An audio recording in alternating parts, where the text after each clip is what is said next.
All right, we're gonna go over a lot of different commands. So let's just make sure we're both on the same page of the command structure and what that looks like. So let's talk about the iOS command structure.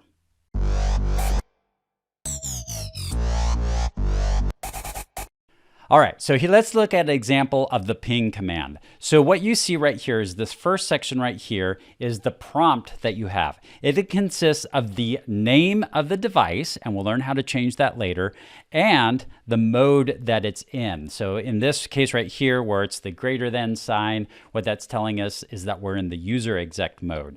So we don't have a lot of privileges with this, but one of the commands that we can type out in this mode is ping. So you type in the command ping and then give it any kind of values that it's looking for. In this case, it's looking for an IP address. So I type in this IP address right here, I hit enter, and that's how you enter commands into here.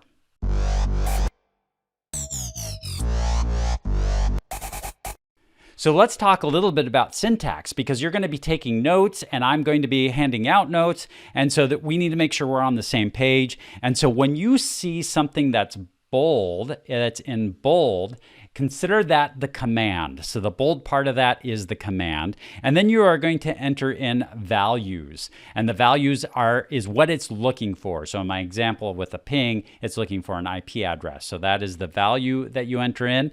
And then if it's something that's optional, you can put brackets around each side. And that means that you don't have to include that, but you may want to include that. And then if it's something that is required, you're going to see that in the curly brackets there. And then that's something that's going to be required to enter into there. There are times when you're going to see this is where it's going to be something is going to be optional. So it's some sort of option that you're adding to it, but that option itself has a requirement. So this is brackets because it's optional, but if you do use it, then there are going to be some values that you're going to have to enter in, and that's where we see the curly bracket. And then the other thing that we see here too is the pipe, and it's separating out these two different options. So when you see the pipe right there, that means that you have different options, and you can select one or the other.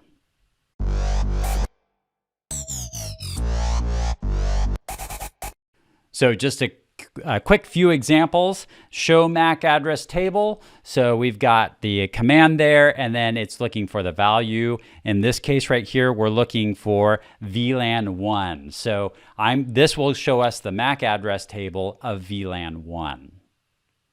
Here's another one. We're looking at we want to see the running configuration of an interface, and then we add the value of FA01. And so now that's going to look at the running configuration of Fast Ethernet 01. So really quick lesson, but it's important to make sure that we have the same understanding of how we're going to be using these commands and what the device is looking for. Hope this video is helping you out. Can you help me out by hitting that like button?